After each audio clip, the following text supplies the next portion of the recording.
Hello and welcome to episode 85, I believe, of the RetroSlot podcast. After a long delay, a long break, we are back Short with no siesta. promises for the future, honestly.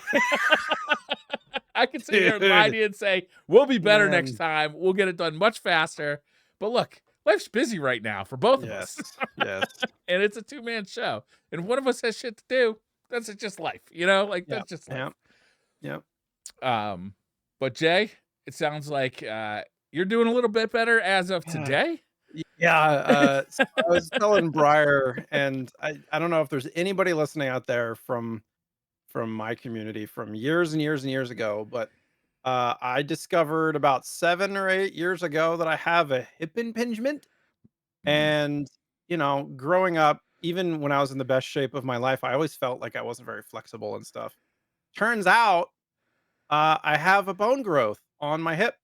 And so under normal circumstances, even when you're in good shape, there's always a pinch there. And so it inhibits you from like stretching too far or it's subtle, but it's enough to like, ow, that kind of hurts. I don't like that.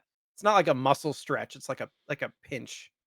Um and like 7 or 8 years ago, after like right after GCX, actually, I came home and had an episode, much like the one that happened a week ago, where uh, I not only could I not walk, like I couldn't move.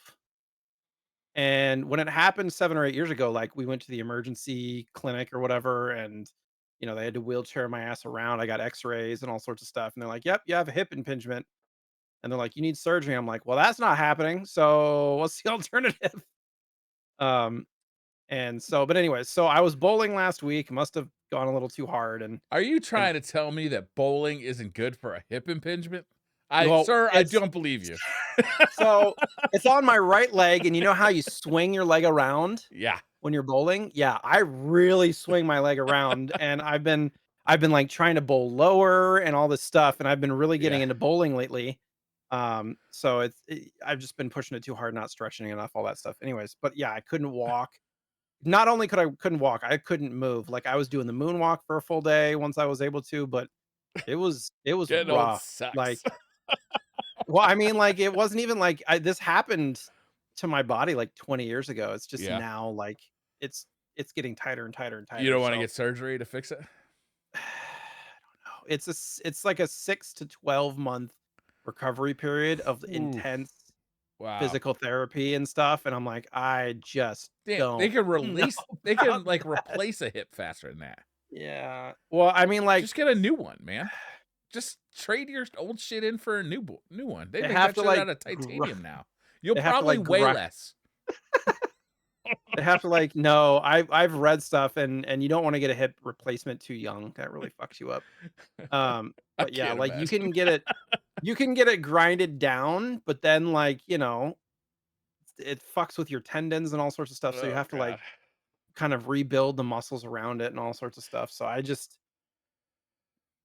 I've never had surgery. Surgery scares me, I don't like the idea of that, so I don't know. I don't know what I'm gonna do, I but, had a similar conundrum with my back. I think I've yeah, told you I hurt my back very slip severely. disc kinda Right, thing. yeah, a little bit before COVID started.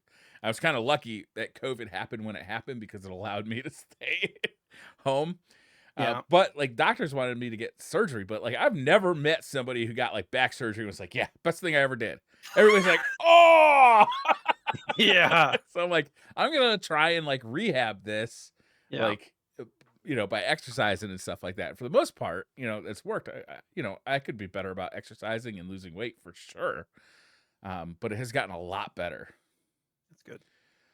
Yeah, but I don't want to get surgery either. But bowling, how's bowling Yeah. league going? So, it's the first time I've ever done bowling league. I've always loved bowling. It was Uh huh. like, you know, ever since I was a kid, I used to have a ball when I was like 12, and I Wait, used you to go had with your my own dad all ball? the time. Do you have your own What Yeah, shoes?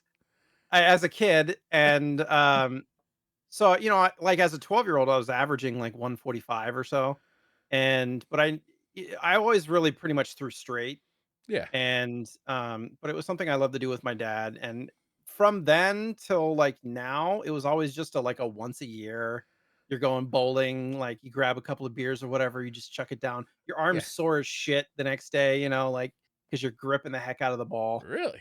I've And never had a well, yeah, with sore house arm. balls, when you have to grip the ball like that, it always puts so much stress on my forearms. Oh, no kidding. But so what happened was this last summer, we found out that our bowling alley has what's called Kids Bowl for Free. It's a national program, I like that. and it's like a 6-month March to September thing where kids can bowl 2 free games a day, right? That's pretty good. Yes. If you want to sign up the family on top of it so that you can bowl with the kids, it's like an extra 50-ish bucks for the 6 months. So anytime they bowl 2 games, you can bowl 2 games. And then I was like, "Well, if we're gonna be going to the bowling alley a bunch, I don't wanna be using a house ball all the time." So my ass bought a new custom ball for the first time in 25 years Yeah. How much does a and bowling shoes. ball cost in the year of Oh our Lord god. 2024? One of it was not the cheapest. It was like the cheapest kind of one where you're actually gonna get some, like, curve to it. Yeah. Because the urethane ones, the super cheap ones, like the house balls are like 130-ish. Oh, do the house balls not curve as good as, like, the No, they ones. don't at all. Oh, I didn't They know don't that. they're literally meant to not curve. So at my bowling alley, 130 bucks includes drilling and all that stuff for those. But the one that I got, I think was 160 That's or not that so. bad as far It as, wasn't. like, custom sports equipment goes. Yeah.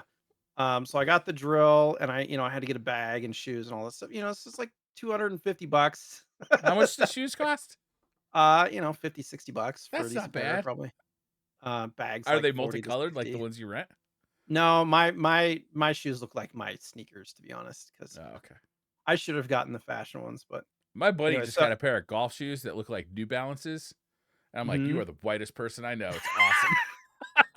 Yeah, mine look almost exactly like my Like, Nikes. It's "Did you funny. just step out of your Corvette, dad?" Yeah, sheesh. Yeah, but yeah, I was like, you can't go bowling and not get with the new bowling ball and all the stuff, I've been heavy deep diving because I don't like to not be good at something. Yeah. I've been deep diving into the new age bowling, which is completely different than 25 years ago. There's new 25 years ago age it was they've changed bowling? oh my gosh.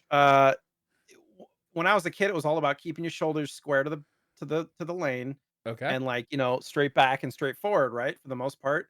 And then like you can hook by pulling your hand up. Yeah. There's so much nuance and intricacies and technique and all this stuff now. And they've really like optimized bowling and like how to curve the ball and stuff. So I've been really like learning to curve the ball and I've been doing pretty well. I've had in the last couple of months, I've had 2 games. I had only ever had 2 games of 100 or of 200 or more growing Mhm. up, and within the last 2 months, I've had 2 more. One of them was the highest game I've ever bowled, which was a 232. Um, and the other one was just at 200. But bowling league is yeah, it's fun. Dude from Twitch actually invited me because he lives in the area. His name's Namen Plays.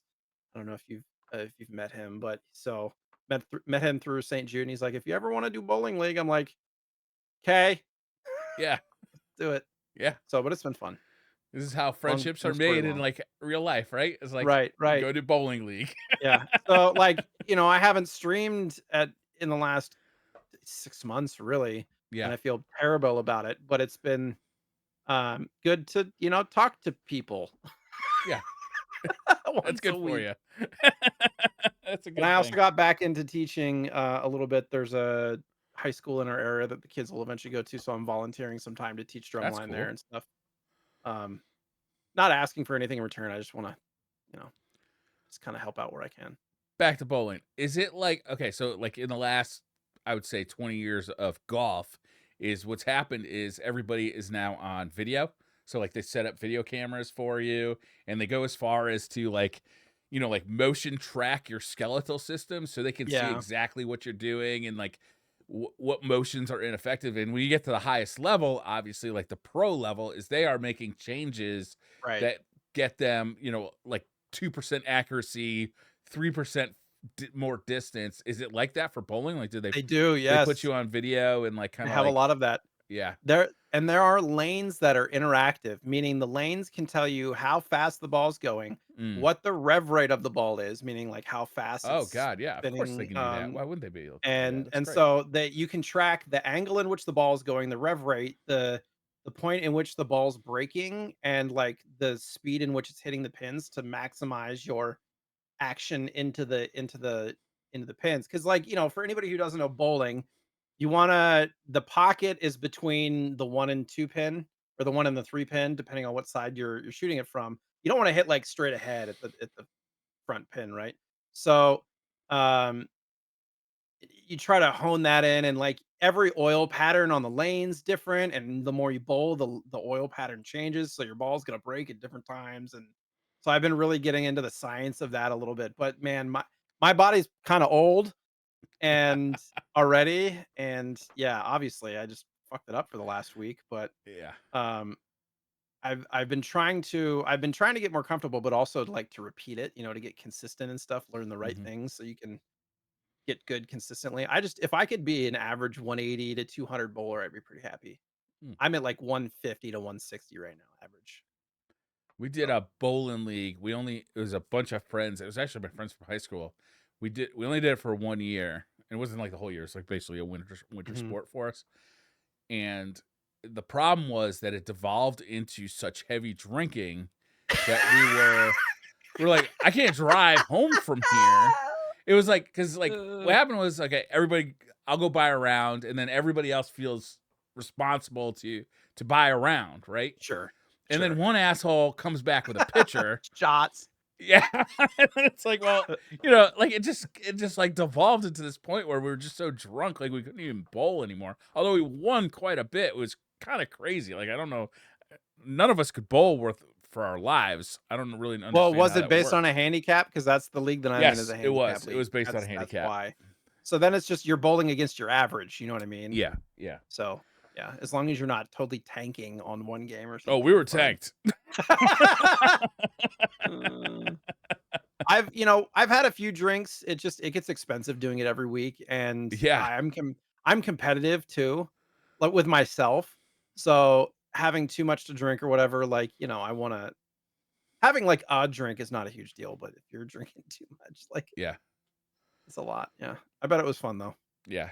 In golf, we've discovered this like slurry of drugs that are the peak, the peak performance enhancing drugs for golf. Just a couple of beers, a little bit of pot, maybe some mushrooms if somebody has it. Jeez. So, Jay, in our Yeah. break, I have discovered Warhammer. Did Oh, you get the a chance game to or the play? minifigs? Well, did you get a chance to play Space Marine 2? I have not, no. Didn't I've check it heard good out? things though. That's what started it for me. Is like I saw that game coming out. I had played um the original Space Marine for the Xbox 360. I had actually picked it up at like the local retro shop not too long ago, Mhm. probably a year ago, 2 years ago, and played it and loved it. It was an awesome game. Imagine kind of like Gears of War kind of style Oh, game, but interesting. you're fighting like orcs like space orcs, Mhm. and you're a space marine, and I don't know, there's a lot of people calling each other brothers, and it's a lot of fun, right? It's a lot of Hey, fun. brother. So in preparation for Space Marine 2, I just like started like YouTube and like, what's going on with Space Marine 2, and that the Warhammer search term kind of brought me into the world of Warhammer, the miniature war game, right? I'm Mhm. like, oh, look at Like the these tabletop guys. game. Yeah, the tabletop game, tabletop war Everybody, game. yeah. There's people in our community that like create their own minifigs. They're like, yeah, I have like 3,000 of them. Like, holy That's where we're shit. going to right now. That's the road I'm on. Got it. Got it. Got it. So, Foreshadowing. so I'm like, I start watching the videos, and me and my wife have this kind of like weird thing where we wake up pretty early and we sit on the couch and kind of drink coffee and just Mhm. spend a little bit of time together. And I'll often put on like Nice. a couple YouTube videos and we'll kind of space out. And we start watching these people paint these mini figurines, right? These little Mhm. miniatures. And you haven't seen these things. They're pretty small.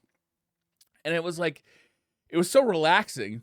At first, we're like, I'm not gonna lie, we're kind of like, look at these guys, like painting their little toy soldiers, right?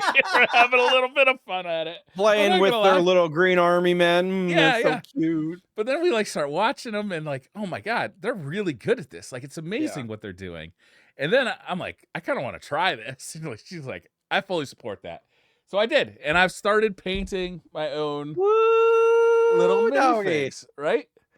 And I'm having Jay, I'm having the time of my life painting these little bastards. That's awesome, dude. Like, it's so it's so therapeutic because you just Mm. have to be so careful, and you're working in such small detail, and like it's fun to put them together. It's fun to paint them, and then I haven't played yet. I haven't actually played the war game yet. This is my captain. This is the last one in like the starter set that I bought. Mhm. And this will, now that he's painted, will allow me to play a game. So I'll go to the local game store and play a game. Teach me. Yeah, basically. And like they have like a Discord group that I've joined, and they're all real friendly and really like kind of an inclusive crowd. So I think it's gonna be a lot of fun to like kind of interact with Nice. these guys. But yeah, like that's what I've been doing since our last episode. I got completely hooked on these little tiny plastic mini figurines. Look how I small they get are. Look at my thumb. See, they're like smaller than my yeah, thumb. it's so funny. Are there people around you other I mean, you're selling your house, Yes. right? Like the not the one Yes. that you're living in, but the No. one that Yeah. you own. Yeah. And there's so many people I feel like that are moving right now in Yeah. my life. Like it's it's so weird. Like we moved and then a bunch of other people are like, "Oh yeah, we just moved to it or whatever." And then like people are starting new hobbies and people are changing careers and like I really feel like changes in the air. It's really strange. This Hmm. summer has and it's not like I was like talking or planning with people. It's just really or maybe it's just because we're doing it that I'm more like It's like you buy a blue aware car, of and it. all of a sudden you start seeing blue cars all over the Right. place. Yeah. That's So interesting. it's very possible. I don't know if you feel that way too. Yeah. I mean, for us, it was just like selling the house was my cousin, who's a real estate agent, was just like, hey, now's the time. Sell it. Like it's Before interest rates go down, I mean, yeah, before like the market is at an all-time high for selling houses. Like just sell it now. You don't want to be taking care of that thing anymore. Like I was complaining at the time of having to replace the oil tank in it, which was like $6,000, right? I'm like, oh, that was super fun. oh, Like like replacing it with a normal furnace or something? no, just a new tank. The tank started leaking, Oh, no. and I just had to like drop 6 grand for an oil tank. My tank leaks sometimes too. Yeah, well, as you get older. Uh, um One more discussion topic before we get into the main show is last episode. I know it was a while ago, but if you're paying attention, I promised to go over like a full list of like how to get retro consoles working on modern TVs in like a really pristine way. And I just didn't do my homework. So I'm going to do that homework. I'll have it ready for the next episode. I apologize. If you're looking forward to that. all of a sudden, he's pushing out every episode because he hasn't finished it now, you know, it's Yeah, like right. 2 weeks from now, he's gonna be like, I can't. I got something to do." But I'm just gonna make it like a really simple, easy to run guide of how to do this. And it's really like unbelievably pristine, like how to get like uh, old consoles looking awesome, awesome on a Nice. modern TV. So Jay, you were in charge of news this week, man, and you did a great Yeah, job. so I haven't looked at this in a couple of weeks, and so just so you know, this news was relevant up to about a month ago. It's news to me, Jay. So I figured, there's enough to talk about for this episode, and then, whenever the 2 weeks, hopefully, Yeah, then we'll be caught up, hopefully. perfect. But there's a lot of stuff going on, and I just try to keep it to kind of the more interesting stuff for me, anyways, for us. So Hyperkin came out with a no drift GameCube style N64 stick that's now available for $15. I think That's we had interesting. talked about this I a while bought one of ago. these, but not by Hyperkin, by another company, and I was not impressed with it. I Hmm, was I was really upset, like that it was only $15, but it's like you know the work of doing it and like the wait for it. It sure. was no good. The N64 controller is kind of like a really odd design, and Yeah. it's hard to replicate. Yeah. So this is it, it's kind of mixed reviews from the community from what I've seen. It is a Hall effect joystick, which means no drift and all that stuff. However, it's like based on the GameCube design, not the Yeah, N64 design. So some people are kind of poo-pooing about that. Like, why wouldn't you just do the N64 design for the N64 controller? yeah, because Um, it's hard. yeah, yeah. But I mean, the N64 controller joysticks are hard plastic too, aren't they? Yeah, so the difference is though is if you look at like the way they're designed is like most modern joystick designs are basically like a stick attached to like a sphere, like the top of a sphere, and Mhm. that moves around the innards, whereas the N64 was like a stick that went down to like a little Mhm. pivot, and like it's a very different feel and it's a very different design. I mean, the N64 obviously a flawed design because it wears out so much. Although, you know, what controller doesn't wear out? I guess these Hall effects are much better. But it was also extremely sensitive. Like I've Yeah. never used an analog stick that's as sensitive as like a high functioning N64 analog Nice. stick. A nice tight N64 controller. Exactly. I like them tight, you know. I like them. I like them sticks tight. Uh, But yeah, uh, so that's disappointing that it's not getting great reviews. I mean, they're mixed. As far as performance goes, I think they're okay, but I think people just aren't. They don't love the GameCube aspect of it. But Yeah, I haven't tried it, so I don't know for sure. Be interesting to see if anybody out there has played with it, yeah. played with the I don't know. stick. Maybe I'll pick one up because I don't like the one that I got. I can't even remember who I bought it from at this point. I was gonna do a review on it. I was just so disgusted by it. I was gonna do like a YouTube video about it. I was so disgusted Mhm. by it. I was just like, "Fuck it, I don't want to do it." Like, I don't even want to. I don't want to spend any more Yeah, time on this. You know what I mean? right. Did you see the video back in August of the dude who had 444 consoles hooked up to a single TV? Dude, what a legend! How like where what 440 consoles? You must have like quadruplicate of consoles. 444. Well, I mean, a lot of it is really if you watch the video, he's got a lot of niche stuff. He's got a lot of like plug and play stuff, a lot of, Oh, okay. it's like all anything that can be hooked up to a TV essentially. Oh yeah, I see that he's got like multiple Genesis with 32X consoles on them and Sega CDs and Super Nintendos and Super Famicoms. So it's like there's duplicates. Yeah, it was the That's Guinness crazy. Book of World Records and the attention to detail on the wire stuff is wild. Like you don't see any wires in this entire setup. That's crazy. I don't understand. I have like, 10 consoles and it looks like a rat's nest. Like I don't understand. Me too, brother. Like sign me up. You know what I did? Like I basically just said I'm not doing it anymore. And I have now when I want to play a console, what I do is I have a shelf over there with my consoles on shelves, and then they're sitting on the box that has the wires in it, and I just place it in the area that it goes, like on top of this desk over here, and plug it in with like Mhm. I made it so it's easy to plug stuff in, Mhm. so that I could just like take it apart. Like also like, if you wanna shoot a video of it, you don't want it, like, all tied in, like, super wire tied, you know? Yeah. So, I don't know. Yeah, that's impressive. He's got like so he uses switches. So he's got switches on switches. Yeah, So he's got like one set of switches that goes up to like 20 and then another set of switches that goes up to 20. So it's like one so each one of those 20 switches can do 20 different inputs. I have It's so wild. Does that make sense? yeah, totally. Like 1A, 1B, 1C, 2A, 2B, 2C, and so on Are and they so forth. all automated? No, he's controlling them by a computer program? No, that computer program is just a repository for what input he needs to have for what console. Yeah, So so the he's like, switches. Oh my god, so they're not even no, he just is computerized. like this is like 4AB69. So he goes over and he's like 4AB69 and then it'll like boot it up. Oh, that sounds like a nightmare. It is, yeah. So it's just a giant spreadsheet of all the different inputs that each console's hooked up to. So mine are automatic. They sense the input Yeah, yeah, and they yeah, yeah. switch to it, Yeah. right? It is nicer for that. Yeah. Yeah. But, I don't like, understand why his isn't. automatic, yeah. Maybe he just couldn't get where he Or maybe he was. tried automatic and it just there was too many conflicts and stuff and Well, there's gotta be some kind of signal loss too, right? It's like when yeah, you're jumping, like, just imagine all those connections and cables.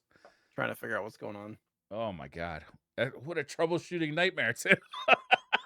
Ah, Sega Genesis number 32 isn't working correctly. It looks a little greenish to me. I wonder what the Yeah, problem yeah. is. Oh my god. Impressive though. What a hero. What a legend. Yeah. Yeah. Uh So I'm trying to remember this stuff because I literally put this stuff in the notes like a month ago. Chicago Art Museum is going to have an insert coin exhibit from October 26th to February 16th. Hey, it's still relevant. That's good. The Cleve Carney Museum. And so it's in Chicago. And it's basically the story about, trying to remember. So the story about Midway. So insert coin is the documentary that I didn't know about the creation of like Midway and Mortal Kombat and NBA Jam and a lot of the other 90s games. Yeah. Have you seen this documentary? No. So it's called Insert Coin. You can watch it for free on Tubi TV. It's like an hour and 40 minutes long. I Oh, still haven't watched it. okay. I keep forgetting to. But the museum is kind of a, Midway is the an exhibit for this stuff. So I imagine they're gonna have like a lot of original props and stuff at the Cleve Carney Museum. Cool. So if you live in the Chicago area and you're a retro fan, you should go check it out. And everybody should watch the documentary if you haven't, because it's free. And my dog's starting to do something. So, uh, you remember how we've talked about the like Genesis, the Sega movies that are coming out, Yeah. Eternal Champions and Streets of Rage and all that stuff. Yeah. So they now know who's writing the Eternal Champions script. Okay. And apparently it's also the person who's writing the Legend of Zelda movie. What? Wow. Yep. Okay. But he worked on Jurassic World movies, Kong, Skull Island, Star Wars, Rise of Skywalker, Detective Pikachu. His name's Derek Connolly. Have you heard that name before? No, but I've heard of those movies before. Yeah, yeah. So, like, what is your impression of this if he's writing the script and he's worked on that stuff? I mean, like Eternal Champions is such an old game. One that I really loved when it was new. I had it for the Sega Genesis back in the day. But that was so long ago. It's not like a relevant. It's not a relevant franchise, and like even those character designs look so old. Like, what are you even doing with this? You know, like what are you going off of? I wonder if there's a backstory that was in the manual or something. There wasn't anything that I remember in game. It was just like, hey, Yeah. fight these guys. You know? You want to know what I hope for? One What's of that? two things. Either they do like a Cobra Kai, like where they're doing the future version from, and they're like in real life and All stuff. these dudes are like 65 now. They have families or whatever. Or have you seen the old College Humor, like retired Street Fighter Yeah, that was videos? great. Yeah. Yeah. So that is the alternative, right? Where they're like going back to the characters and kind of learning about what happened during the time from the game to now, Okay. right? And then like how they got to be like, why is Zangief a janitor or whatever? Like, I don't remember what it was, but there was some pretty funny, like, they all kind of fell off. Like Yeah. it was more Yeah, comedic. it I was doubt funny. it's gonna be like that, but um, I don't know. I'm sure that they could do something cool with this, but it's gonna have to be more of like a movie, like a good movie with ties to the game as opposed to a video game centric movie. Does that make sense? Yeah, I mean, I think they have like the widest of brushes to paint this with because Yes. nobody remembers this game. Yeah, right. Like, I don't remember. I loved the game when it was new, but I don't remember anything about the story. I remember some of the characters being cool and some of them being extremely not cool. Yeah, I mean, I whatever you want to do with this one, I just put some fighting in it. You know, like hey, Yeah. put some fighting in it. Just get Chris Pratt to voice the main character and you'll be fine. It'll be fine. It'll be fine. It's like some beast guy and Chris Pratt's talking just like Chris Pratt because he doesn't do characters, it's just like Yeah. Yeah. Okay. So, just for a little backstory here, I'm just reading the article that you linked here. What is this from? Time it's Extension. a time extension, yeah. Uh, It was released on the Sega Genesis in 1993 at the height of the Street Fighter and Mortal Kombat rivalry. It scored decent reviews and good sales, but never spawned a direct sequel. It did not have decent reviews. It had like middling reviews, I would say, like 60s and 70s, you know, like at the time. And it did have a sequel, kind of, on the Sega CD that came out a couple years later. Yeah, I see 6 out of 10 from IGN. That's like the highest review. Yeah, it was not like I loved it, but I was just like mad for fighting games at that point. But it was not like good. It's also brutally difficult. Like the kind of like single player was like just ridiculously hard. Is it just like a regular fighting game? Yeah, it's like Street Fighter. I don't even know if I've ever played it. Yeah, it's not an expensive game. It's one of those No, yeah, I like think it's like $7 ones, you know? it's like $20 CIB or something like that. Yeah. It's one of those ones that I always see like on the shelf, like they don't even put it in the glass case. You know what I mean? That's how you know it's a cheap ass game. It's a cheap ass game, and it's Not even got the worried about box and people the manual. stealing it. Yeah, they're not even worried about it. All right, hey, whatever. I because this holds so little like way in my heart, like I don't really care, honestly. If they make a cool game, I'll watch the movie, you know, just out of interest, like out of curiosity. But I don't really care if it's good or not. If it, and then hey, maybe they make a great movie and it's really fun, or maybe it's even just somewhat good. You know what I tried to watch the other day? Is there's a new Doom movie that came out a couple years ago. Oh my god, I couldn't get through the first 10 minutes. It was so bad. Was it Dwayne Johnson? No, Doom? it wasn't the one from the 90s. It was a new one. Came out a couple years ago. I don't know if I've seen it. It was like Doom Annihilation or Doom Armageddon or something like that. Hmm. It was bad. It was terrible. So I have a question. How much do you think these movies from the Sega franchise are going to be ties into new renditions of games for publicity's sake? I mean, if they're doing it right, I would think they would do it. But like Eternal Champions, though, it's just such a weird pull. Like, there's so many good old Sega franchises that they could pull off. Like Chikan the Forever Man. Now that'd be cool. They could do this like dark Eldritch horror kind of thing for a movie. That'd be really fun. But this is weird. This is just a weird pull. Or do you want it to just be like the amazing...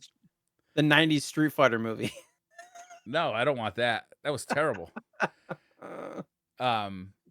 They could do something cool with like Shinobi, you know, like that. You know, it doesn't take much to take Shinobi and make a martial arts action movie out of that, you know? Mm-hmm. You just put Get Shinobi Jet Li. on, Wait. How old is Jet Li now? I don't know. I don't think he does movies anymore, does he? Probably not. No. Just... Yeah, there's all sorts of older franchises. Streets of Rage, you could easily make a movie out of. They're trying. They are. Okay, so that one to me is like so you could make a really something campy and fun out of. You know, that'd be fun. Yeah. Hopefully. Yeah. I don't know. Legend of Zelda. Legend of Zelda to me is like almost harder though. It's like, how do you satisfy anybody's appetite for that movie? You know what I mean? Like, what do you even... Do you do live action or animated? I don't know. I mean, it's hard to do that live action. Unless you're thinking like Hyrule Warriors style. Unless you just go like totally like... You go totally live action, like make it like a Lord of the Rings out of it. Mm-hmm. You know, like you cut that style of Game movie. of Thrones. Yeah. And just... But that... I mean, the theming of Zelda does not... Like, not the current theming of Zelda does not fit with that kind of grim... like outlook, you know. I don't know. Some pieces like the Ganondorf, whatever his name is, kind of stuff. He's pretty dark, and some of those bosses are pretty dark, but not just like the overarching world. I wouldn't say. No, and like it's gotten less of that over the years. Yeah, I feel like.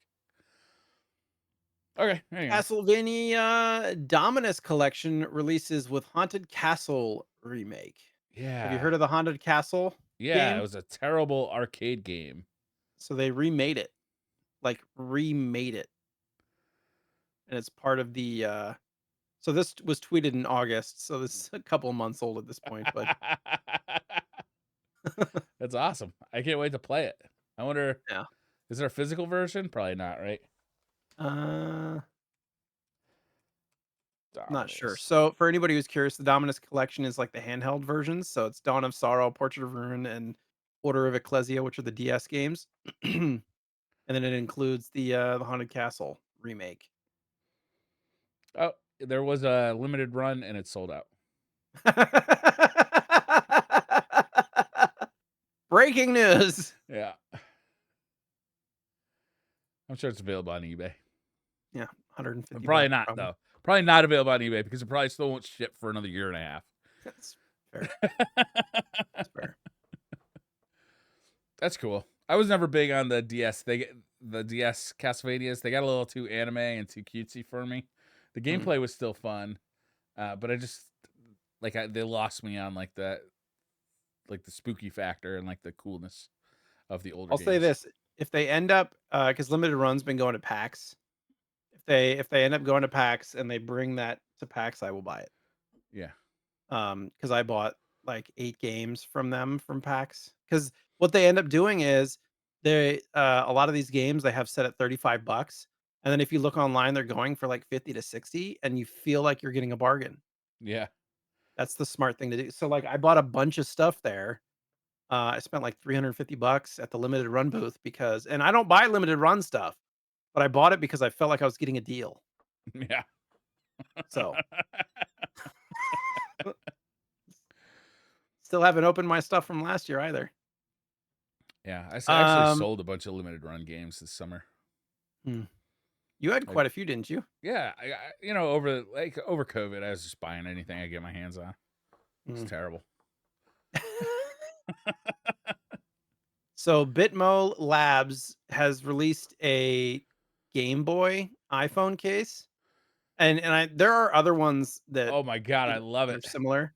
But like I think you can like flip the bottom part around. So the normal part of the case is the buttons are like on the back of the phone, but I think it's like half and half. So you like pop it down, turn it over, and put it back, and now you have the buttons, and half your screen is the screen for the game. I love this. Yeah, it looks really cool. Yeah. It's It's only available $25. for the iPhone 16 and 15. Which iPhone do I have? Shit. I don't think I have that new of an iPhone. How do you find out what iPhone you have? I have the 13. Yeah, I have a 13 Pro. I love it though. I wonder if I should buy one. Nah, I'm not going to buy a new iPhone anytime soon though, so I don't know. Game Baby it's called. I absolutely adore it. It looks awesome. It does. I don't love the yellow, but No? it's very That's fair. yellow. Yeah, they should do some different colors. The official price, so they're sold out of the super early bird price. It's $20. There's an early bird current price. It's $25, and then the official price is going to be $40. Which $40, unfortunately, is not out of range of what you expect to pay for an iPhone case, which is ridiculous. But $25 isn't too bad for one. Okay, that's neat. I like it. All right. How do you pronounce this? Ioneo? Yeah, you nailed it. Ioneo creates a retro Famicom / SNES powered bank for $40. This So is it's just kind a of battery like, pack that looks like a Super Nintendo. yeah, they look dope, and apparently they've done this for other stuff too. Yeah. So it looks like a little mini Famicom SNES, and it's what 12,000 mAh, and they're gonna be $60, but the early bird price was 40. I don't know if they're sold out yet, but Yeah. I don't know. Thought it was kind of cool. I mean, My question is, how can they get away with this? it looks similar, but not exactly like one. That's fair. Yeah. It's an artistic interpretation. Yeah. It's like 2/3 the size Honestly, of an iPhone. it doesn't look close enough that I think if somebody pulled this out and put it on the table, I'd say, oh my God, that thing looks like a Super Famicom. I Yeah, don't think I would say that. fair. But I mean, if you have to have one, then why not get one kind of like this, right? Yeah. They have a bunch of other ones though. Trying to I'm like looking at all the things. They have like little like retro mini PC thing, retro power bank. They make all sorts of cool looking stuff, it looks like. Yeah. Just in general. I It's have not really a power bank. I have a couple of power banks, but they're big. You know, they're like yeah, they can power a they're laptop, and bricks. that's the size that I find most compatible with my life. In fact, I actually have one that can take like power drill batteries. Oh geez. Yeah, which is really nice because when you need these things, for me, like I don't need them to charge my phone for the day. I need them to charge like shit for like a few days or a week, you know? Like, Sure. I usually use them when I'm like traveling. You yeah, just have like a small one to make sure your phone stays charged. yeah, or if I'm Or camping. whatever.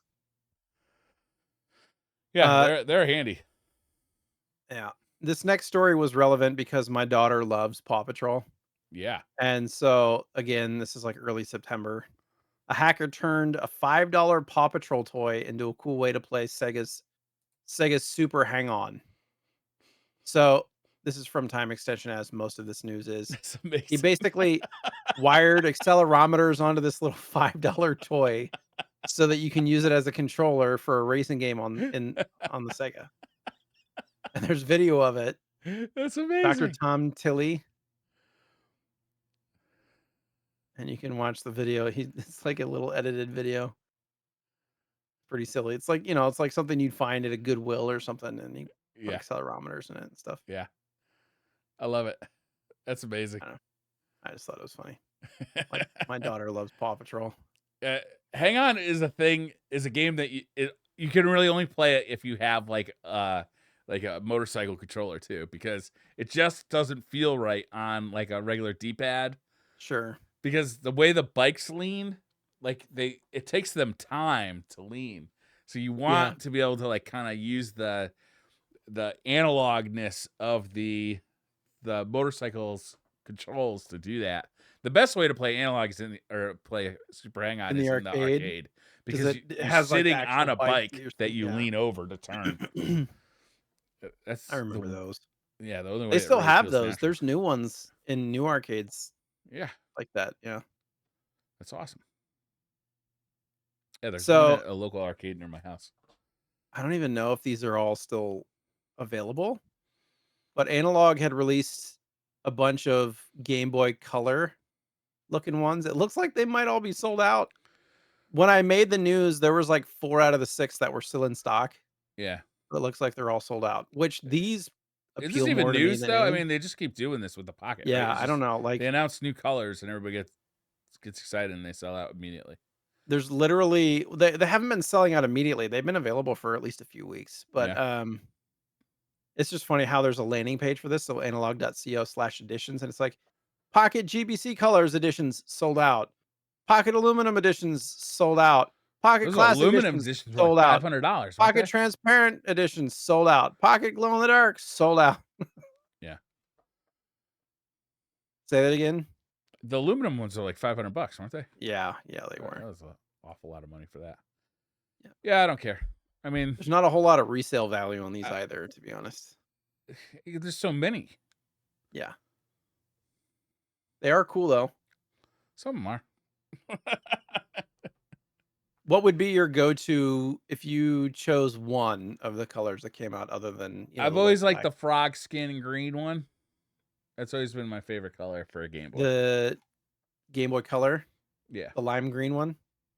It's not quite lime green though. It's more like That's what it's called. It's like called a lime dull green. green. The lime green Look, color. I Or are you wouldn't eat talking a about lime teal? that's that color. I'm telling you this right now. Are you talking about teal or the No, lime it's- green color? No, it's frog skin green. I'm telling you what color it is. It looks like frog Game Boy skin. Color? Yeah. There's a lime green. You can call it lime And green, but I'm telling there's you, a I would teal. not eat a lime that doesn't that color. It is I'm telling you the poisonous. color on the fucking box. It says lime green. I never owned the box. I bought one used, so I never saw the box. I don't know if I have that one box. I have teal and I have the atomic purple and I What have the color is pink your one. favorite? The one that I had growing up was purple. I don't know if I'd say that Mm, was my favorite, but um I don't love the Game Boy Color colors. mm, I liked the SP colors okay. because they had like red, which I love red. Red's my favorite color. And that's the one that I owned was the red one. But they also had like the dark gray one and I don't know all these colors, honestly. Like, yeah. I had the original one, and then I had that frog skin looking one that I bought way, way after it was new. Yeah. And honestly, the original one, the DMG, the gray, like kind of Yeah. that Nintendo gray with the Yeah. red buttons, is kind of still my Mhm. favorite looking one. Now Yeah. that I It's think about it, if you get a clean one that's not all yellowed, it's yeah, probably the, superior color scheme in my opinion. yeah. Cool. Um, oh man, I'm like reminding myself of these stories. So there was an Italian retro trafficking ring that got shut down, and this was basically just a bunch of um like non-legitimate consoles and games and stuff that they were selling, like Oh, knockoffs. like knockoff So yeah, the so they were cool shut baby down. family computer system. So, y'all have seen all the like Nintendo mini counterfeit Yeah, consoles that you can get for like 20 bucks or whatever, the knockoffs, that have all the ROMs loaded and stuff. So shows up basically on there was a Amazon for a week and then you never see it again. yeah, there was a ring that had gone through. I mean, you can buy them on Amazon. But there was a ring in Italy apparently that got shut down because they have a bunch of like really intense counterfeit laws there. So it was a pretty big um they had like I don't know 55 million worth of consoles that got seized. Yeah, So I don't know. Seems kind of wild. yeah. But I appreciate the lockdown on counterfeit stuff. That you have the two polar opposites where China has like next to no counterfeit laws preventing any of this stuff. And then you have some of the European countries that are really trying to squash it. And then the US is kind of like, can we profit off of it? Yeah, we'll allow it. It's got some new Super Nintendo games coming to the Switch. Yes. So again, this was like as of a month ago. And I think one of them was a US release, Battletoads Double Dragon. And then they had Big Run. So the rest are like Super Famicom. Big Run, Cosmo Gang, the puzzle, and Kunio Kun no Dodgeball, Dio Zenin Shugo, So is that like the dodgeball that came out in the like Super US? Dodgeball. It kind of Yeah, looks like Super Dodgeball a little it bit. looks like Super Dodgeball, right? I wonder if it's Might the be same different. game or if it just looks the same. Because I love that game. That was a Yeah, fun the, game. the the fat-headed little characters that look Yeah, like South Park it characters. looks like it, but it doesn't at the same time. Yeah. Yeah, this looks like a different game. I'm gonna check this out because I love So that this game. was of September. So I wonder if they've come out with any new titles since. I guess Yeah, we'll hit it on the next thing. I don't know. I like that this is just part of the regular Switch Online 2 too. It's not the 2. It's not part of the expansion pack or anything. So if you have the Switch Online, then you can play these for quote unquote free as included with your subscription. yeah, good. And last story as of a month ago, GameStop Retro. Have you heard about any of this stuff? Yeah, yeah, I'm really excited Eh, about this actually. let me walk you down what it actually is. So Let me for squash those your excitement. yeah, so for those who don't know, yeah, GameStop announced a new retro store, but it's not new. They're not opening new stores. Okay. They're basically, from what I've heard, because I've heard from different sources, they're basically funneling a bunch of like local GameStop retro stock to one specific GameStop in the area, and that will be designated as the GameStop retro store for that area. Okay, hold on, because my local GameStops do not have any retro stuff in them. Right. For the Because it's last not many years. It has to be one that's designated as a GameStop retro store. Right. So I'm excited because this has not been available to me at all. But you're saying that some stores had it before and now they're just funneling that in. Mm-mm. So we're Well, they used to send all the stuff to the main warehouse, right? Like they rarely had any retro stuff in any stores. They okay. used to send it I all to thought the you just said that warehouse. there's some stores that had it and they're just gonna funnel it all into one store. No, they're Okay. not gonna have retro stuff available at every GameStop. It'll only be like Certain one ones. in the area kind of thing. Yeah. And it's not like the whole store. It's like one little section Mm-hmm. that will have some retro stuff, basically. This sounds like a And tester program, right? It's like they're gonna test it out, see if it's popular. If it is, they'll probably expand the program. yeah, potentially. And they have to get the stock, you know. Yeah. Um, and they have Which to is pay. ridiculous because how many video games did GameStop throw Well, away over the they were years? just they were just running a promotion um like a week ago that was trade-ins same as cash or cash same as trade-in. So whatever their trade-in value was, they'd give you cash for that. Hmm. But what was happening as the days were going on, the trade-in values were going down because they were getting so many Yeah. quantity, which is, it's normal business practice. If Right. you put They're out engaging in capitalism. yes. So it's like originally you could trade in an Xbox One Series X for like 350 or $400, which was like decent. And then they did cash, same as credit. So you could get that for cash. But like as the week went on, and it's like, yeah, now it's 220. It's like, yeah, well, because they have 10,000 of them now. Yeah. Now they have to like get rid of them. Like, as it's pretty normal in any retro game store that you go to. If they have 10 of something, They're gonna they're pay not you going to give less. you more than 10% of value for that game. So people would always complain like GameStop's not going to give you more than 50 cents for that game. It's like, yeah, because they have 50,000 copies of Madden. They don't need your 50,001 Okay, copy, so get to the right? point where you're squashing my dreams because this Yes. all sounds good to me. Okay. So um it's a very small section of the stores. The prices have been mostly miss, but some hit.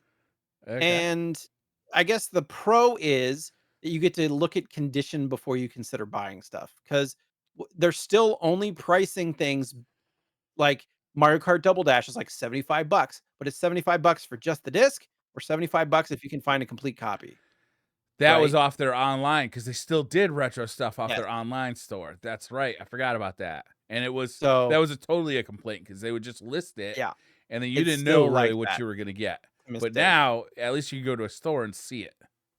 If they're gonna commit to retro, they really need to sink into the condition and price accordingly. If they want to appeal to you. No, to like If they want to most appeal to an idiot like me who retro just wants the enthusiasts. game, they just gotta have the game in stock at a price that's I gotta blow my socks off. But you're gonna pay $65 for a disc when you could go online and get it for 60 to 65 complete in box in good condition on eBay. Yeah, but I could go to the store and like shop around, which I Right. much prefer to do. If it's a small store, I could yeah. I mean, true, some people like having stuff in front of them. I do. So, I am one of those people. yeah, I'd much rather go to a store, interact with human beings than shop that's on fair. a website. That's fair. I And would be more I'm supportive. supporting the people who work at that store and I'm supporting, like local economies much more than I don't know. eBay is a little different thing because you're buying specifically from people. I would So be more in support of GameStop as a whole if they weren't so shitty to their employees. they are shitty to their employees. Like, really. But they're not Amazon shitty. And also to their customers. Like, I used to buy there was a point in time, so they were fire selling all of their retro stuff online, Yeah, I remember 5, that. 6 years ago. I bought $5,000 worth of retro stuff. Like, it was $5,000 then. Now it's probably 15K because I was getting copies of Pokemon Crystal for like 40, $50, 30, 40, $50. And they were buy two, get one free. Wow. Actually, it was buy two, get two free. So I bought $5,000 of stuff from GameStop, and then I profited 5K from it and got to keep some of it. Uh, I wish I Yeah. would have held on to some of I it. understand why you hate them so much now. No, but what ended up happening was, like, I was spending so much money on stuff, and it's so funny. They hate anybody that's gonna resell anything from their store.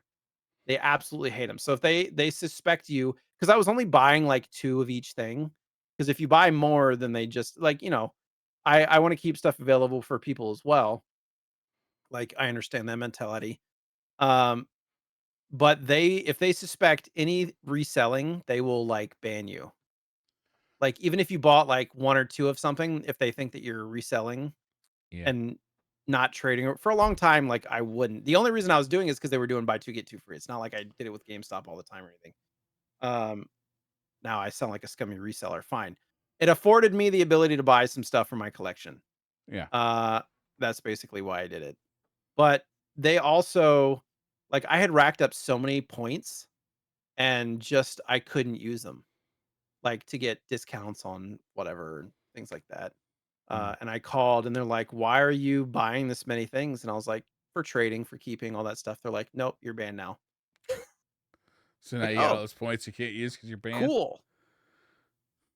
Nice. I don't I'll know. tell you what I've excites just me about this is that there are tons of people who don't have like a retro game store near them. And if a GameStops are pretty ubiquitous across the country, and even if they get one near them somewhat, it's nice to be able to walk into a place, peruse the old stuff, especially like they're saying they're going to go back as far as the NES, Super Nintendo, Genesis era, like those old school consoles that, frankly, if you don't have like a retro store near you, which a lot of people don't, like this could be really nice. yeah, And fair. it's nice to just be able to walk into a store and, like, I don't know, when I'm on eBay, I'm looking for something. Like, I'm looking for a thing. I think that's a different experience than what you're doing. Is you're looking for a deal, where I'm looking for like a specific game. Where I'm like, okay, That's fair. Jay's game of the week is E.V.O. this week. I really want to get a copy of E.V.O. for the Super Nintendo, so I'll just look on eBay for that. But when I go to a store, it's more like a browsing experience and like, oh man, I remember that game, and yeah, I think I'd like to bring this one home and check it out. Yeah. I I hear you. And now I'm really like I sounded like a really scummy Look, Jay, we all know what's uh going on here. You're like the Pawn Stars of the I'm trying to like quantify. No, but I mean like there was times where I'd buy like 2 or 3 of something that was brand new, one to keep, one to give away, one to sell, one to trade, whatever it was. yeah, And I'd have orders canceled. yeah, And I'm like, "Why are you canceling stuff?" They're like, "You can't order more than one of something." I'm like, I don't then don't allow me to add more than one to the cart." yeah, Or they'll like cancel all 3 of them. Like it's not like I was buying 20 of something that was new. Like I wasn't doing the Xbox thing. I wasn't doing the PlayStation thing when that stuff was new. It was literally like, like a $90 collector's edition or something. I'd buy like 2 or 3, right? And they'd all get canceled and I'd call, they'd be like, "Nope." And and a lot of the people that I dealt with at GameStop stores were really nice. yeah. They're Like, they they're were usually super nice. passionate gaming Yes. fans. But they would always tell me, or I would always hear through the grapevine just, like, how crappy they treat them, and they, like, force them to push, like, warranties and, Yeah, that like, was a major subscriptions and all that moneymaker for stuff. GameStop for a long time. It's not a great company to work for. It's not a. You're right. The customer experience is not awesome because you're constantly trying to be like sold stuff and like you'd go in there and buy a new game and you get like a box that was opened already because you're buying like the display copy and they put a sticker on the plastic and or on the box instead of on the Right. outer plastic because they'd already opened it. Like there's a bunch of shit to complain about, but I'm still excited about this news. Yeah. Like it's a one more avenue for retro video games to kind of get through. And frankly, I want GameStop to succeed, even though I don't like all their business practices, because I want there to be a place where I can buy physical copies of games in the future. And I'm not my That's like fair. my future goggles do not tell me that's going to be the case. Like GameStop's Well, got I to mean, find a future for themselves, and it's not going to be selling PlayStation 5 games and Xbox 4 games. You know what I mean? yeah, well, I mean, it makes sense that they're getting back into this because if they need to, like you said, stay alive as a company, we're going into full digital games sooner Yeah, than later. yeah, And if they're gonna have a storefront, like, what are they gonna sell, right. right? It I think has to be retro is retro a stuff. great idea for them. I think it's a Yeah. great idea, and I also think If they that can do it the right PC way. gaming is a great idea for them. It's like they already have at my store. They already have a small selection of PC gaming parts, but it's not enough to build a whole PC. So no PC gamer would ever go to a GameStop to buy parts for their PC, Right. right? It's just like, oh, well, I'm here and they got a mouse. I need a mouse, or my kid needs a mouse, so I'll get him the mouse, you know? Like, Yeah. but I mean, they got to be looking at the future. GameStop needs to look at the future, and like, I think retro is part of that future, honestly, and I also I think agree. PC gaming is part of that future. I do think that there are some things, if they're going to be successful with retro stuff, they need to lock down. Like they need to be able to lock down counterfeit stuff, right? They Well, can't be that's selling training, counterfeit right? stuff. They Like got to train employees. they literally people would have stuff shipped to them that was counterfeit and stuff like it's gone through multiple degrees of checks and all this stuff, and they're still sending that stuff out. The whole like disc only thing, card only thing for like DS games and stuff. It's like price it down, like give a discount for that kind of stuff. Yeah, Um, because condition and like whether something's complete makes a pretty big but difference you're still talking with about the price. online store. No. I'm just saying in general, like whether it's in person, online, just as like a company, if they're doing retro stuff, they need to make some improvements, in my opinion, to I agree. They're stay definitely going to have to alive. train people to know when to spot fake games, because they're going to Yeah. get taken advantage of if they don't. And Yeah, they're if you're being taken paying advantage retail of. for like I don't necessarily have a problem with reproduction games as long as they're labeled as such Yeah, and it's clear and like, you get them for way cheaper, you just want to play the game. I get it. Like it's fine. But it's when people try to pull a fast one and charge you and tell you that it's a real one and try to get like full like it's $100 game. They're trying to get $100 for it when you could get a repo for 5 or 10. Like, no, fuck you. but I mean, there's Like plenty of that is videos for online. You me. can go to YouTube, how to spot fake game Yeah, cartridges. but It's the training is for available. They can. for Betty the grandma who wants to get a game for her 30-year-old millennial son or grandkid, you know what I mean? Like they're not going to know. No, but they got to train the employees, and Sure. they're going to have to do it at the Yes. store level, because if they're going to be accepting retro games at the store level, they need to be able to spot They've them. always accepted retro games at store level. They just would ship them straight to the warehouse. Yeah, and All not right. throwing away cases and all that stuff. Anyways, so I'm hopeful. I hope that they do well. Because yeah, if GameStop goes away, GameStop is one of the reasons that keeps the market the like market decent. Like if there's no big box store to keep prices in check, prices will just skyrocket for stuff Yeah. because there's nothing keeping in check anymore. Anyways, E.V.O. Search for Eden. Jay, you picked yeah, this one. I did. This What is did this is a what weird did you game, think? Jay. This is a It weird is. game. It is, but it is, but it isn't. Okay, I'll give you that. And so Uh, for those who have not heard of or played Evo Search for Eden, it's basically like imagine playing through evolution of like what 20 million years or something. I Yeah, can't remember yeah, the earliest stage of this. Like it's only sea creatures, right? It's yeah. like everything on Earth is just water and it's all water creatures. So it's like you're a fish, you're an amphibian, you're something that lives underwater, right? And then it'll like skip to the next whatever the next era of stuff, and so you're like on land and there's lots of lizards and all that kind of stuff. You're just getting legs Dinosaurs and and yeah. yeah, and so then the next one's like dinosaurs, and then it keeps going, and so eventually it lands on humanity. I think I didn't get I that didn't get far, that but far. it's not the easiest game, and it takes a while. But so as you're playing through the game, there are a bunch of different ways that you can upgrade your character, your person, your guy, whatever you're playing as. And so there's like different like fins, different teeth, different legs and attacks and like all sorts of stuff that you can upgrade. So there's like a million different choices that you can make to create your creature, right? And the basis of the game is that it's like playing an old school RPG, but just the grindy parts. So you're Yeah, like attacking good enemies description. over to get HP, to get Yeah. XP, going, and then you pay to upgrade your thing, and then you grind some more, and Yeah. then you pay to upgrade your fins, and then you It grind some Yeah, you more, gotta and you pay pay you to gotta upgrade this. upgrade your fish, like, a piece at a time. And, Yes. like, It's sometimes if you but upgrade it too far in one direction, it can downgrade another thing. Yeah, but it visually changes too It every does. time you do it. Yeah. So, you think about a game from 1993 and the scope of this, um, It's really cool. It's incredibly ambitious. it is. It's simple in some ways, like, the gameplay is simple, right? Very simple. To me, it almost feels like a mobile RPG. It's very linear. There's not a lot of, like, exploring and stuff. You just have to grind until you can upgrade stuff, until you can beat the level to move on to the next thing. Like, it's super linear. It's very you don't have to think a lot, other than the boss fights maybe. And I don't know, I enjoyed it because it's clever, in how you can upgrade stuff, like seeing the evolution, like getting connected to your creature and like seeing them grow and evolve and all that stuff.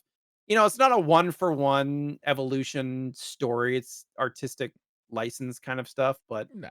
Yeah. it it's close-ish to what they think I evolution guess a actually general was. idea. Yeah. I No, don't know. I there's no enjoyed it more fish than I that's thought I still would. alive as a human today. I enjoyed it more than I thought I would. There was a lot of mixed reviews Yeah, I because some can see people didn't. why. I mean, Yeah, but it's a really unique game, and it's a clever game. I don't know that it's a fun game. I enjoyed it. It's fun. It's fun in the way that I want to see what's next, but like the minute to minute gameplay isn't like super Sure. engaging. If you enjoy just straight progression, Yeah, then it's enjoyable. yeah. Like I could see if somebody like remade this game today, I could see it being like a really good, like almost like a phone game. Mhm. Like a clicker kind of thing. Well, that's why, like, I love Raid Shadow Legends because it's very simple in idea. Like, to be good at it, you do have to learn some stuff and you have to, like, play for a long time, Yeah, but the basics of the game is very simple, right? You yeah. have these characters, you attack, you get XP, you level up, you level the characters up, you get them gear. Like, the idea is very simple, but it can sustain for a long time, and then you have to add content, but the boss fights were unique. They were interesting. Did you play any of the bosses? Yes, I played the first boss, and it took me a bit to figure that out. Honestly, the I had to look volcano. it up. Yeah, I I I got stuck on the second one. I should have probably read the game manual first of all. I think some Yeah, things probably would have been clarified.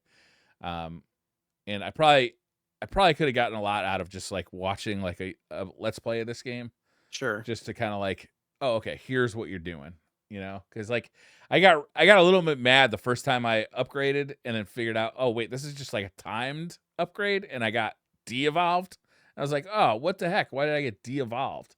Yeah, I didn't like that. it's weird. Yeah. And some evolutions are better for certain situations than other ones. I didn't even know that you could really. Well, I like evolved certain things, and I'm like, I can't even use this attack. I don't know Uh, why. There's like with the fish, like you can upgrade the lunging or whatever, but it yeah, doesn't actually work until you upgrade the specific type of fish that you are that has the needle nose.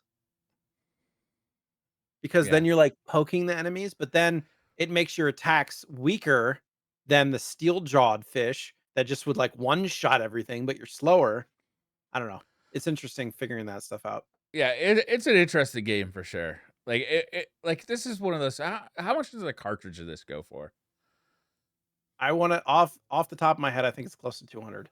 Okay, this is a great one to put in an emulator and just like mess around with for a couple hours, because it is kind of a neat thing, and it's surprising, honestly, that like this kind of a game got made for the SNES, and it came out in America, right?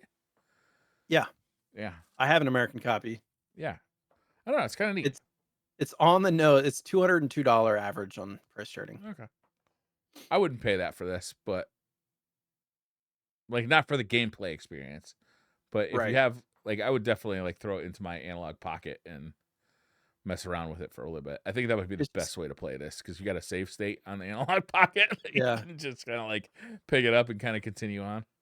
It's just I don't know. I don't know how many it sold, but I mean, it was pretty early in the lifespan of the SNES. It's not like it was a late release or 92. anything, That's but like real early. 93. Oh, okay. 93. Um, Yeah, I don't know. Just one of those. It must not have printed that many copies. It was Enix, you know. I mean, come on, you're pitching this game. You're like, it's gonna be tough to get this one to compete with Yeah. Street Fighter 2 and Mortal Kombat. Like, We'll print 100,000 copies. We'll see where it goes. yeah, yeah, Um, just some notes about E.V.O. It was developed by Almanac. It was developed in the early '92 and was headed by Takashi Yoneda, who designed ActRaiser 3 years prior. interesting. So we know how much Briar likes ActRaiser as well. Very good. Yeah. Um, it says although the design staff has opted to give a fantastic rather than scientific representation of evolutionary theories, the crew was assisted by teachers from local schools to provide information on geology and biology. The programmers, so they were Yeah, looking up stuff. just borderline educational game here. Yeah, yeah, yeah. The North American version was translated and marketed by Enix, while originally planned for a March '93 release. The game was beset by last-minute delays for several months until the following June. Oh, so it didn't come Wait, out till 94 maybe. or 93. Yeah. I don't know why it says the following June. Yeah, I think probably. Who knows? Probably Who 93, cares? June of '93. Um, there was a promotional contest where players could send in photos of their favorite customized creatures for a chance to win a free Enix game. Viral marketing, love It's like it. the 6 kids that sent in their pictures. Yeah. There was also musical pieces from the game that were performed in Tokyo City in '92, the Philharmonic Orchestra. Before I think the game probably had come out at that In point. Japan. Yeah. You can also save up to 50 creatures in this game, Cool. like on the cart. It seems like a lot. Yeah. How did you play it, Rom? Yeah, I played it on the Mister. Yeah. Did I you think have to the like save state and do the bosses and stuff? Yeah. Yeah.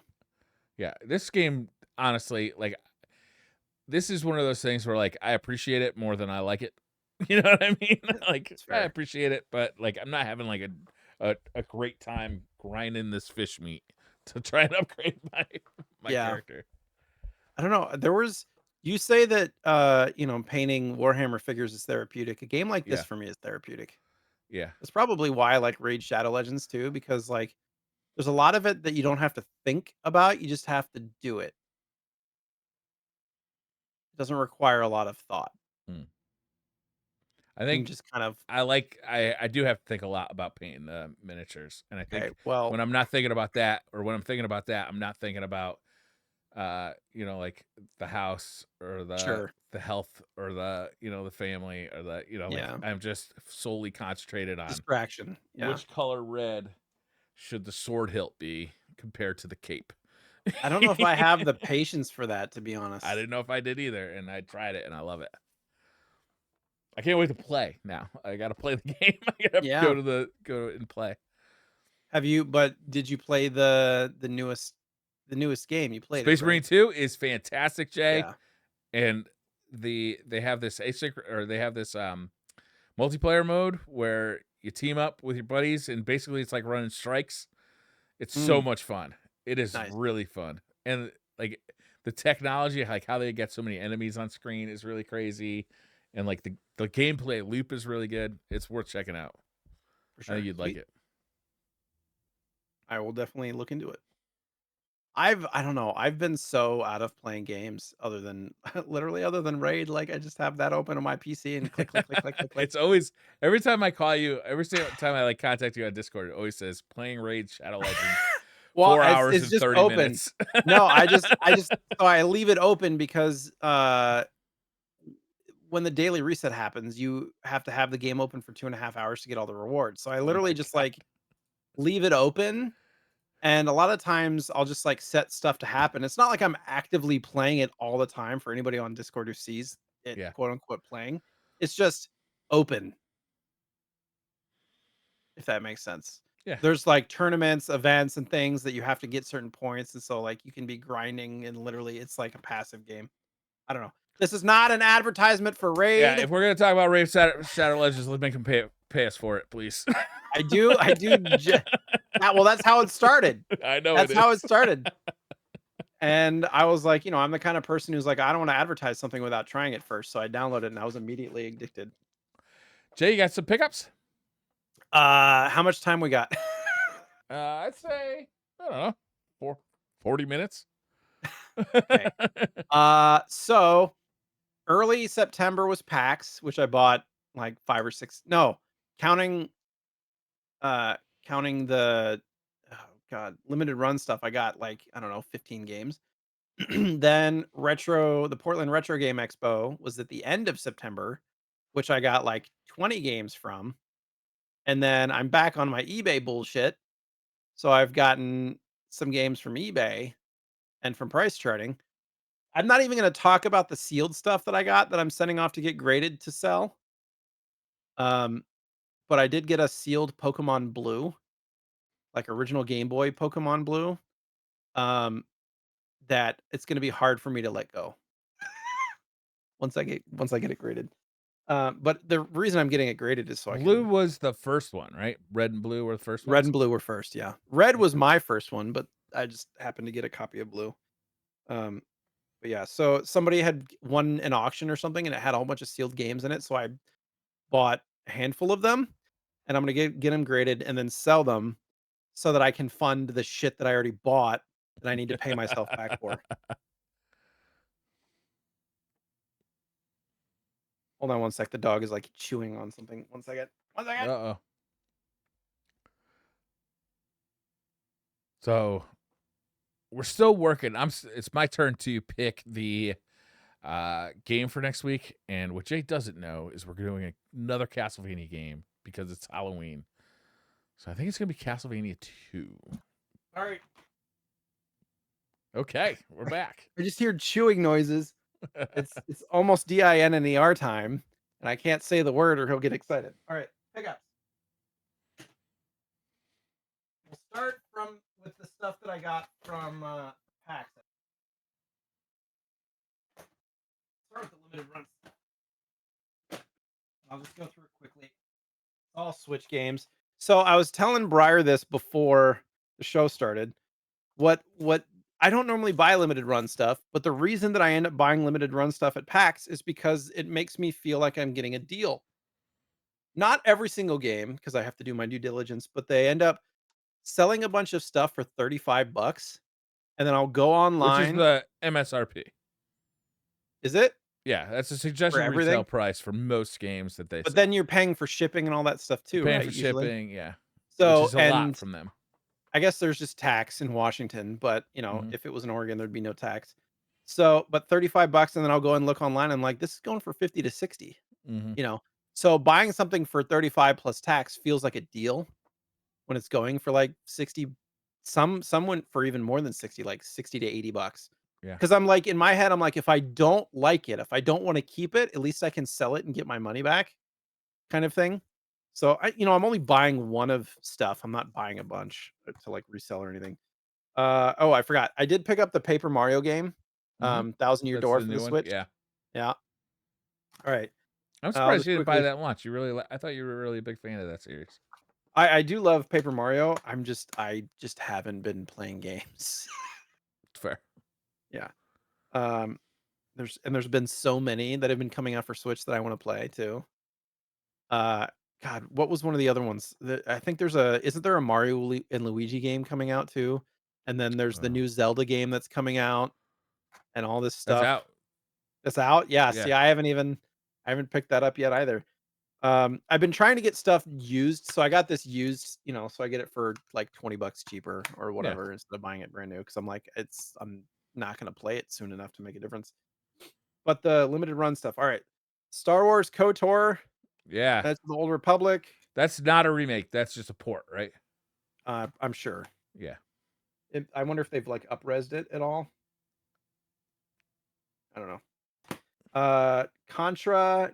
I believe this was a PAX exclusive, Operation Galaga. I have that, and Galuga? boy, the input lag on that game. I think that cover Really? might be a PAX exclusive because my cover is Oh, okay. different. Okay.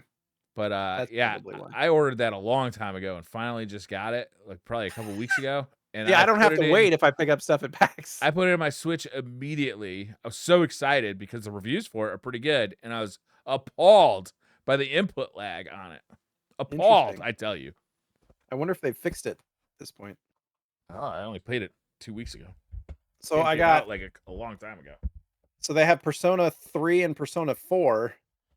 Yeah, So Persona 3 is a very expensive PSP game. It's like $150 yeah. complete for PSP. And then Persona 4, I actually played like 20 to 30 hours of Persona 4. I never finished Mm. it, but I You did play just it for a barely while started on the it. Vita. What's that? You barely started I know. it. It's like a 80 to $100 or 100-hour game probably. But I enjoyed it like more than I thought I would.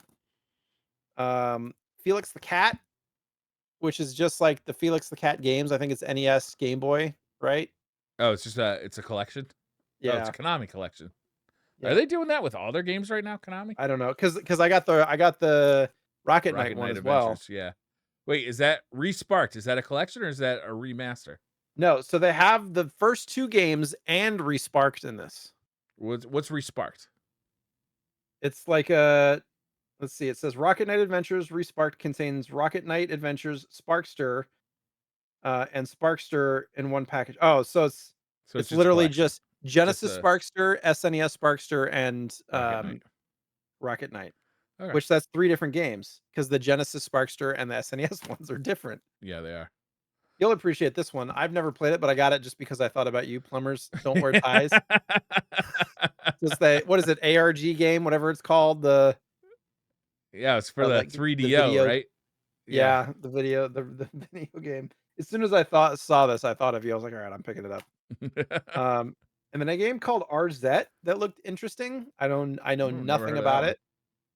But yeah, again, like this is going for 50 or 60 bucks. So I was like, $35, that's a deal. All right. So I didn't buy every single game that they were selling because they were selling like a good 30 different games and they had like PS4 stuff, Xbox. I'm like, just kidding. I probably got about a third to half of the Switch stuff that they were selling. All right.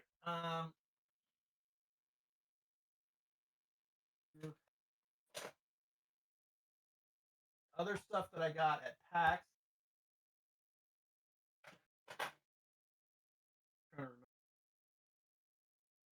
I think it was these 4. So, I've been talking to this dude from Dial Up Games, actually, super nice guy. He ended up going to Portland Retro Game Expo as well, and they were like the only retro booth other than limited run at PAX for 2 years now, and I've bought stuff. So, Spy Hunter for the NES, complete in box. Oh yeah, I love that game when I was a kid. Yeah, and then Mag Max Mhm. for NES, good shape in box. And then this is a really obscure one. It's called Race America.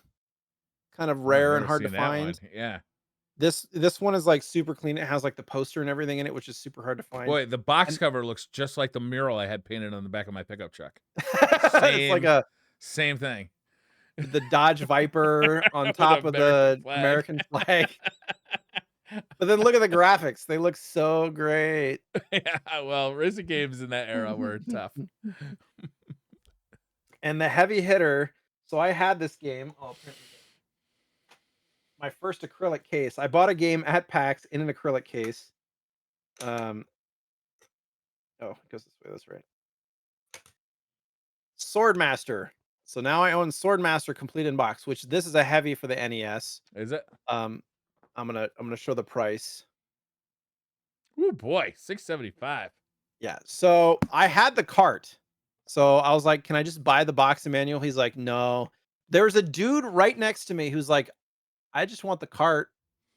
I was like, would you want to just buy the cart from me after? And so we agreed to the price, which was basically price charting, but it was in fantastic shape.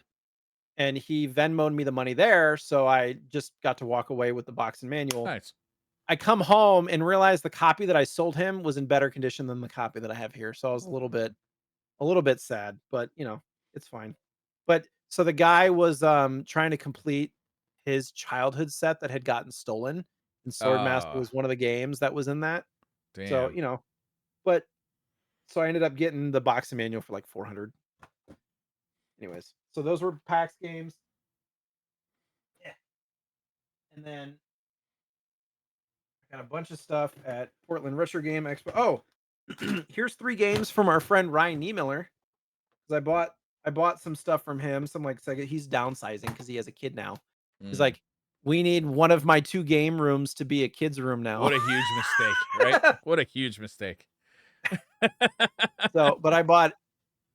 He had some complete in box Game Gear games, so I bought NBA Jam. For the Game Gear. That's awesome. Yeah, Game I Gear. wonder how good that game is. How bad could it be? I mean, the graphics look great. They do look great. Game Gear underrated, Yes. especially by Duracell and Energizer. So X-Men game, what is it? Game Masters. Game Masters Legacy. I never heard of that Games, one. excuse me. Games Masters Yeah. Legacy. Never heard of Games that one. Masters. Wonder if that's any good. It looks like a platformer, an X-Men platformer, which some of those old X-Men games are really good. Mm. And then Batman and Robin, Huh. complete in box. So those were from Ryan. I like I the also color bought they some- used for that Game Gear boxes. The Yes. purple. That's cool. Yeah. I also bought some Master System and Genesis stuff from him. I think I bought like 12 games from him total, but he, Nice. you know, he hooked it up. Gave me a good deal, which, you know, I appreciated. And when I've sold him stuff in the past, I've given him deals too. So all right, just now it's just a mix of Portland Retro Game Expo and eBay. So I'm gonna go quick. Super Spike V-Ball. This is actually a pretty cheap. It's only like a $30 to $40 CIB game. Nice. Looks like that it's I in paid good for it. shape. I paid $23 for it, CIB, and really, it's like mint. I think I actually got this from DK Oldies with the credit that I had. Civilization complete in box for the SNES. Oh. Do you have a Super NES mouse to play with that? I do. Well, I have one from Mario Paint. Does this use Yeah. the mouse? Oh, it Yeah. does. Yeah. So you probably can't see it. I have all of my big box SNES stuff on this shelf. I have every SNES big box. So Lethal Enforcers, Super Bomberman, the Super Game Boy, Mario Paint, and then Earthbound. I got this from Portland Retro Game Expo. It's called Tecmo's Secret of the Stars. I've never played it before. It's kind of hard to come by. Kind of a mid-range one. Yeah, RPG, I would imagine. Yeah, Tecmo RPG series. This one you'll enjoy. I bought this off eBay. I'd been waiting for years. Whenever we covered, do you remember when we covered Blaster Master, the first one? It was like a year or two ago. Yeah. So since then, I've had Blaster Master 2 in my eBay search queue and have not found a good condition copy for a decent price. That's for the Genesis, right? Years. Yes. Yeah, not a now I have well-liked game. No. Sadly. But it's a very Look at hard that to come box by. art. Like, what the heck?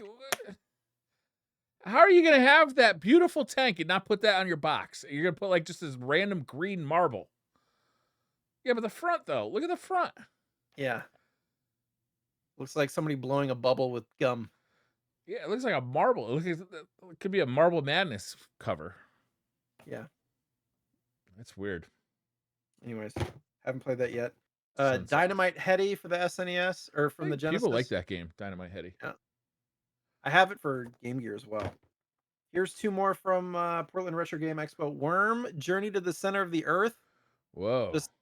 I've been wanting to get this CIB for a long time, and this came. It's like still got Look some of at the that original cover, plastic man. on it. Yeah, That's an awesome cover. You got like the 2 what, like I would say barbarians. Turn it back over. You got like 2 barbarians.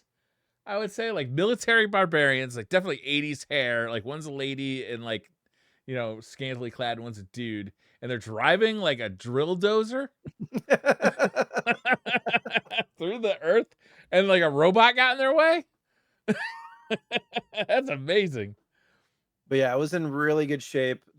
I bought like a handful of games from this vendor in really good shape. The next one is also from them. Back to the Future 2 and 3. Almost dropped it. Still got the plastic and like a sticker on the plastic. Nice. I thought I had this game. I thought I owned this game already. I had the first one, but apparently I didn't have this one. So then I saw it there. It's not sealed. It just has some of that original seal still on it. Probably not. All right, so that's movie bin games number back 1. in the day stunk. Almost all of them did. We're like halfway through. No, more than halfway. 2/3.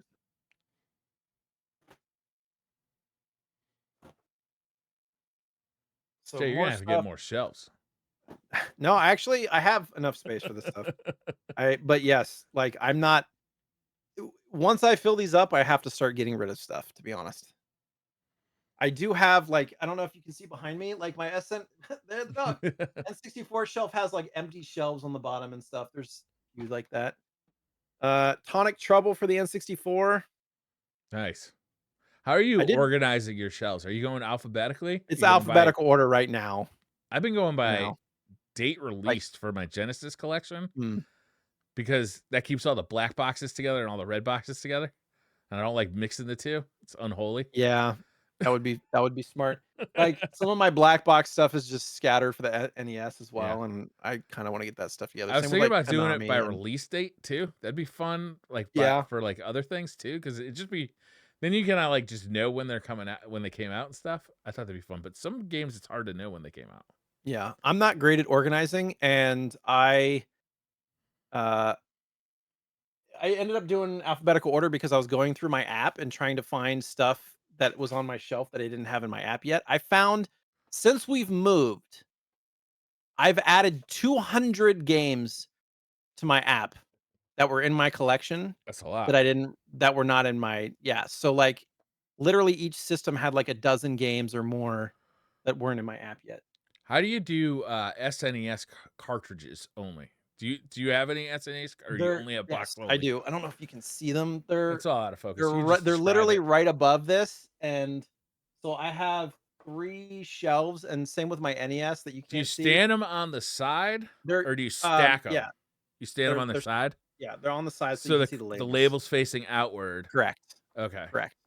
Do you have those plastic covers for the cartridges to keep them protected? Um, the more expensive ones, yes. Yeah, because that Yeah, I that mean, kind of dust it protectors. skews them forward Oh, not too much. a little bit. The problem that I have is sometimes they're too tight, so they end up kind of going like this Yes. instead of being perfectly like that. Yeah. But the whole shelf is kinda like that then, Oh, it's okay. not terrible. So, Sub-Zero, Oh yeah, Mortal Mortal Kombat Kombat Mythologies, Mythologies. Yeah, it's when it didn't have they tried to like expand the Mortal Kombat like universe and start doing other types of games with the characters. Did not sell well. what the hell my dog's doing? I need to find the manual for that though. I found some manuals for my games too, like Ninja Gaiden 3 I completed from PGRE, or PRGE and stuff. Like some vendors had manuals out, so I'm like sitting there fishing through all of them. Nice. Right, Ninja look at Gaiden this. 3 is an expensive game, right? It is. Yeah. Rival Look at that Turf. Is game. that Rival Turf. that's like a beat 'em up, right? Yes. Like Final Fight style or Streets of Rage Yes. style? Yeah. I remember that game. That This cover might not sucks. be Those kids do not look like they're gonna kick anybody's ass. Power Rangers Rescue for the N64. This is like after my time of Power Rangers, but I don't know. Kind of an obscure game I wanted to pick up. And then now I have both of the blitzes for N64, or all 3 of the blitzes, I guess, for N64, Oh, NFL Blitz. what are they? There's that one and what else? There's Blitz, there's 2001, and then there's the championship one. Oh, okay. When did they make Blitz the League? Was that the Xbox or Xbox 360 era? Original Xbox and PS2 was Blitz the League. Blitz the League. And then they also had it for 360. Okay. So I loved that game. Blitz the League is super fun. Yeah, it's great. Second one's better, but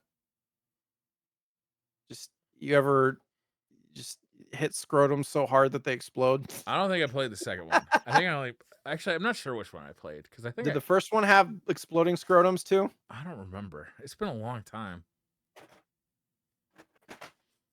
All right, and then I I got remember Kid like Icarus, the Game Boy. Icarus. What is that? Is that like is that the NES like It is. It's the it's the game. It's like NES a game remade for the Game Boy? yeah. No kidding. So I've been wanting this one for a long time, and I found it for fairly cheap. Remember when they made Kid Icarus again for the DS and they had this like add-on analog Yes, the stick? 3DS. Yeah.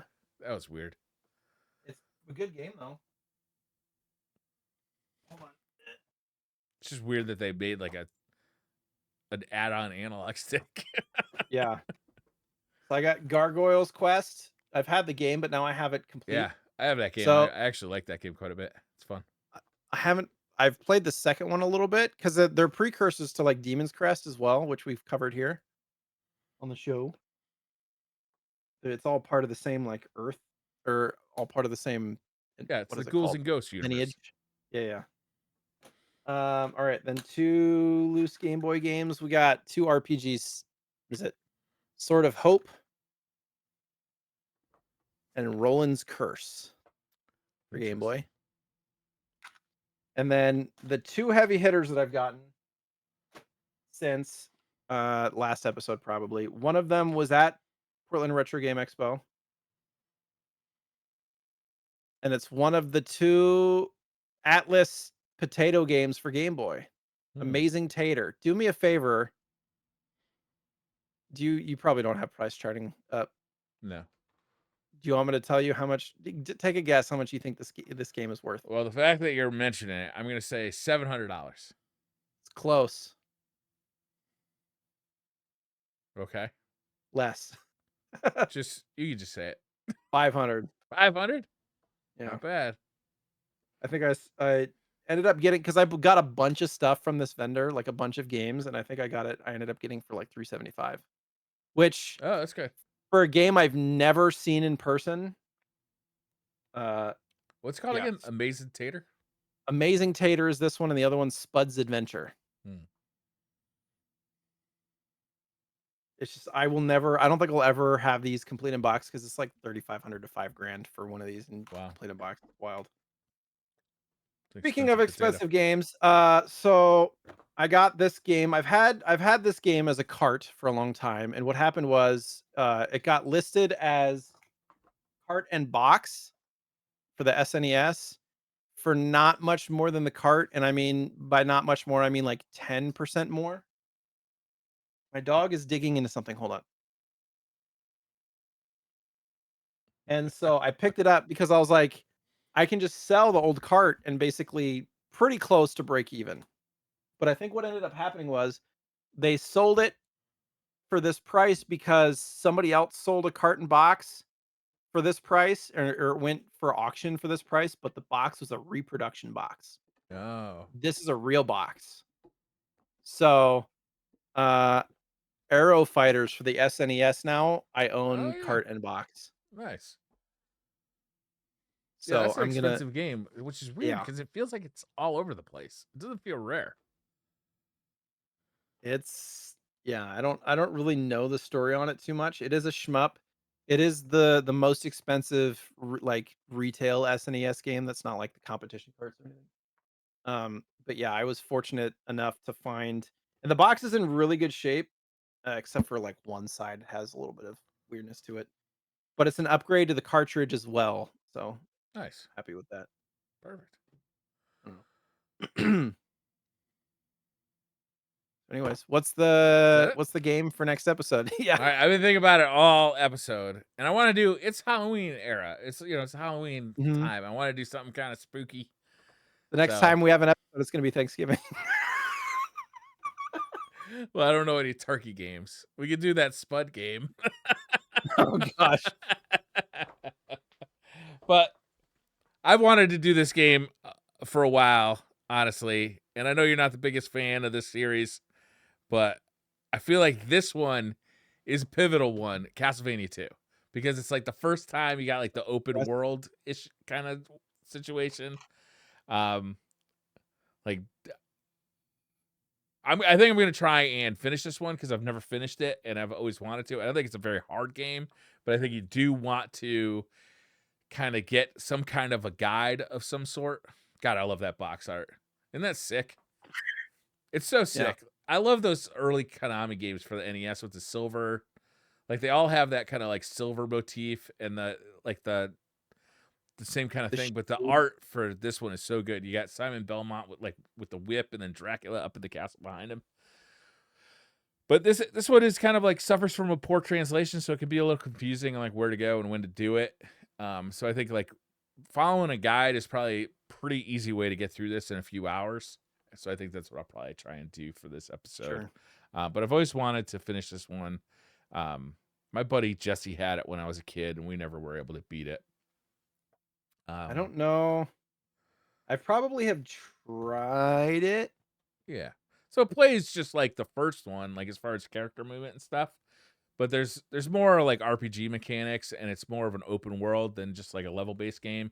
Castlevania 3 goes back to more similar to the first game, where it's like level-based, but then you have like different characters you can select and everything. So I think it'll be a fun one, and it's Halloween, so it'll be a little spooky. I think it'll be fun. Castlevania 2.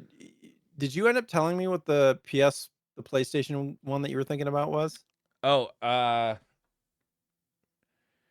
let me see if I can find it again. Because he asked me before the show, he's like, "How do you feel about a PlayStation game?" Yeah, like, I was thinking of a PlayStation game because I have It wasn't list. like Oh, it was Silent Hill, Blood was it? Omen: Legacy of Kain. Got They're coming out with Soul Reaver 1 and 2 remasters. Did you see that? Okay.